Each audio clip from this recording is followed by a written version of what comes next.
अभिषेक, इनका सवाल है कि आज के भारतीय परिस्थिति में युवकों के लिए गवर्नमेंट जॉब अच्छे हैं या बिजनेस अच्छा है? आपने सवाल ही ऐसा पूछा है कि जिसका जवाब देने के लिए अवसर ही नहीं है। गवर्नमेंट जॉब बचे कहाँ हैं? कई सालों से गवर्नमेंट इस कोशिश में है कि गवर्नमेंट्स के जॉब्स खत्म किए जाए। नई भर्तियां निकल नहीं रही है क्योंकि पूरे सरकार का स्ट्रक्चर इस ढंग से बन चुका है कि जो भी रेवेन्यू आता है उसका बहुत बड़ा हिस्सा केवल गवर्नमेंट के नौकरों पर खर्च होता है। और जो वेलफेयर स्टेट इसको माना जाता है, ये गवर्नमेंट वेलफेयर स्टेट का काम करता है, तो लोगों का भला करने के लिए उसके पास पैसा ही बचता नहीं है। सारा गवर्नमेंट का टैक्सेस के द्वारा आने वाला इनकम सैलरी में खर्च हो जाता है, पेंशन्स में खर्च हो जाता है। इसलिए सरकारी नौकरियों से पैसा बचाए बगैर गवर्नमेंट कोई भी समाज का भला नहीं कर पाएगा। इस अवस्था में गवर्नमेंट पहुंच गया है।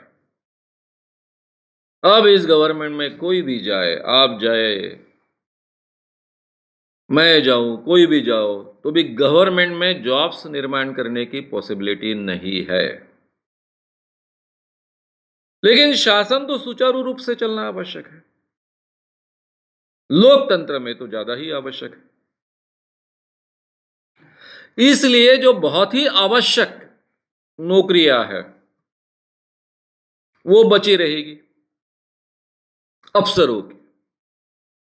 जैसा बाकी करीबन सभी जॉब्स बंद है, लेकिन हर साल यूपीएससी, एमपीएससी की एग्जाम्स होती है, उसके जरिए कुछ ऑफिसर्स की भर्ती होती है।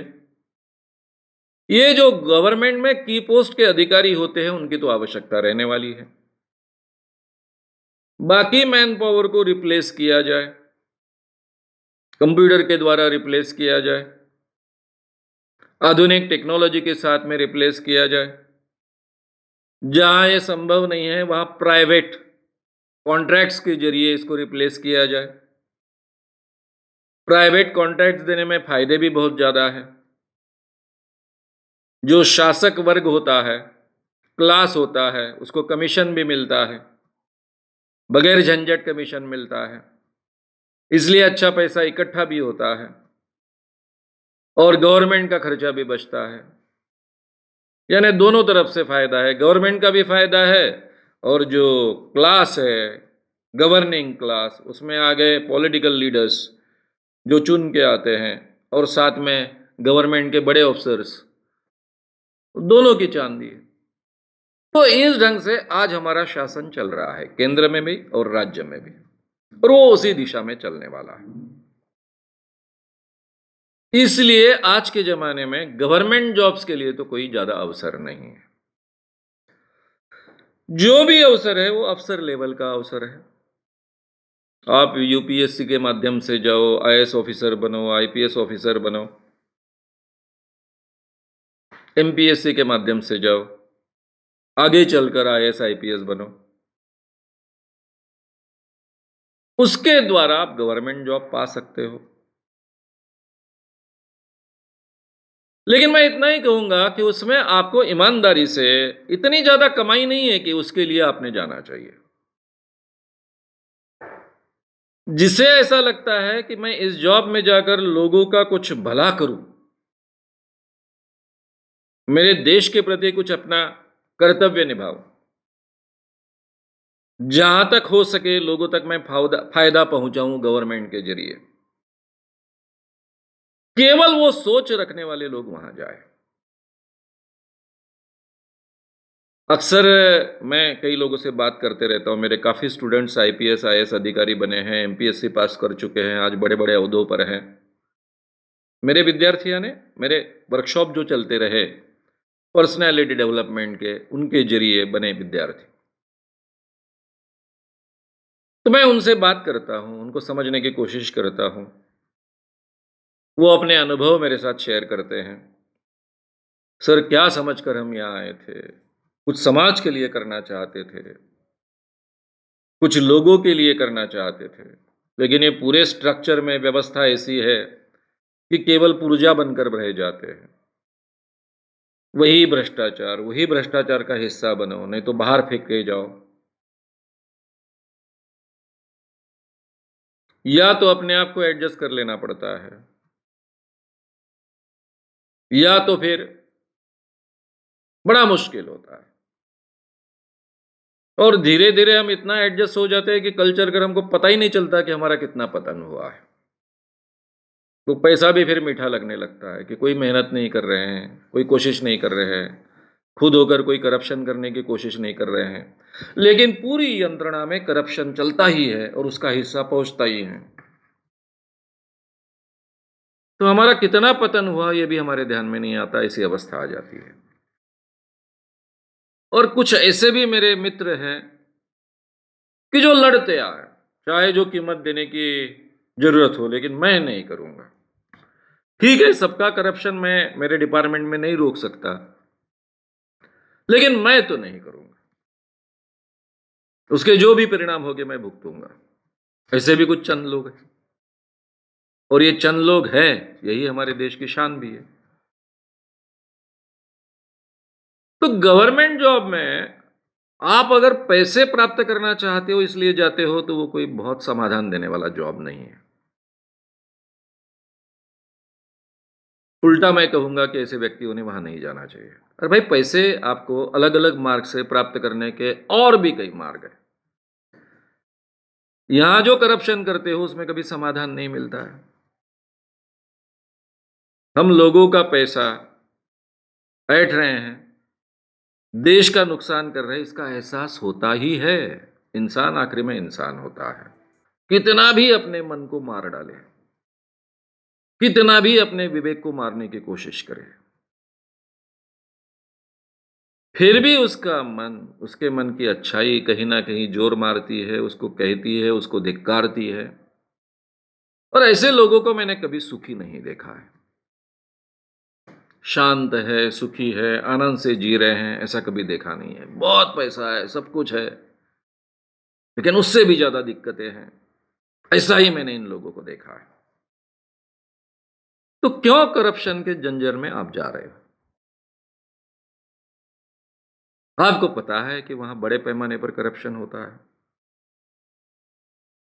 हाँ, आप अगर ये ठान कर जाते हो कि ठीक है, चाहे वो मैं कीमत देने के लिए तैयार हूँ, कीमत दूँगा, लेकिन मैं समाज का भला करूँगा, देश का भला करूँगा,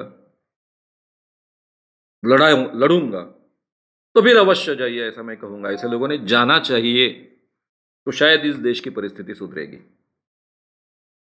यानी राजीव गांधी का वो फेमस वाक्य है कि जब केंद्र में ₹1 निकलता है, तो जिसके लिए निकला वह उसके तक केवल 10 पैसे पहुँचते हैं। आज ये आधुनिक तंत्र ज्ञान के कारण अगर कोई करप्शन रोकना चाहे ऊपर के स्तर से नीचे के स्तर तक, तो ये संभव है। क्योंकि आधुनिक टेक्नोलॉजी के कारण ये बीच में जो 90 पैसे गायब होते हैं, उनको रोका जा सकता है। ये शायद संभावना कुछ सालों तक पहले नहीं थी, अभी है। तो इसलिए मैं अवश्य कहूँगा कि जो लोग ये ठान कर चलते हैं कि मुझे देश के लिए कुछ करना है, समाज के लिए कुछ करना है और मुझ में वो योग्यता है, तो वो अवश्य ये गवर्नमेंट के अफ़सर्स के जॉब में जाए, दूसरे जॉब्स तो है ही नहीं। बिज़नेस में जाए कि नहीं? भाई जीवन में जीना है तो कुछ तो करना पड़ेगा। बेकार तो रहकर जी नहीं सकते हो। जियो भी तो वो जीने में कोई मतलब नहीं है। ना आपको समाज में प्रतिष्ठा होती है। समाज में हो ना हो, अपने मन में खुद की प्रतिष्ठा नहीं होती है। और इसलिए कोई भी बिज़नेस, कोई भी मेहनत का काम, अब बिज़नेस का मतलब केवल बड़ा कारखाना निर्माण करना, यही बिज़नेस नहीं होता है। बिज़नेस बहुत अलग-अलग ढंग के होते हैं। कोई भी चीज़ कीजिए लेकिन ईमानदारी से कीजिए। लोगों को बगैर ठगे कीजिए। आप कहोगे कि सर इस दुनिया में कोई भी बिजनेस बगैर ठगे नहीं किया जा सकता। मैं नहीं मानता हूं, और मैं केवल बोलता नहीं।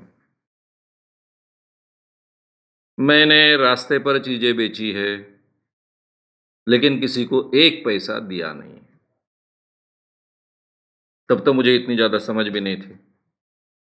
बात है 1973 की। तब मेरी उम्र होगी 23 साल की। मैं अपने कॉलेज के साइंस कॉलेज के सेकेंड ईयर में पढ़ रहा था। भाग गया बम्बई में, कल्याण में रहा, एक लॉज में, और कल्याण के ही रास्तों पर चीजें बेचता था। मुंबई से चीजें लेकर आता था, बेचता था। कॉरपोरेशन के लोग, म्यूनिसिपालिटी थी तब कल्याण, उनके लोग पैसे मांगने आते, मैं नहीं देता, उनके साथ मैं झगड़ा करता किया। अब आप कहोगे कि आपने कुछ माह तक ये काम किया, सालों साल करते तो क्या करते। फिर मैंने होटल चलाए, दूसरों के होटल चलाए, खुद की रसवंती और होटल चलाए, वहां भी किसी को एक पैसा नहीं दिया। अब कोई मांगने की हिम्मत भी ना करे, क्योंकि मेरा रसवंती और मेरा जो होटल था वो पूरे मूवमेंट का केंद्र बन चुका था। आगे चलकर मैंने पर्सनालिटी डेवलपमेंट के क्लासेस का स्वतंत्र व्यवसाय किया। तब भी मैंने किसी को एक पैसे का भ्रष्टाचार होने नहीं दिया,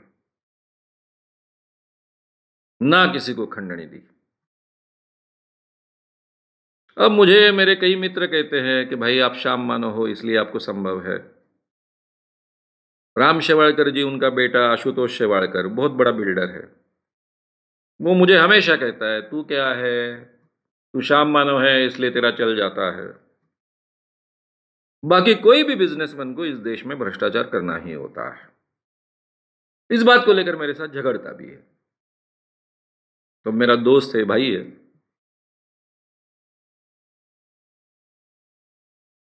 लेकिन यह संभव है ऐसा मैं मानता हूं।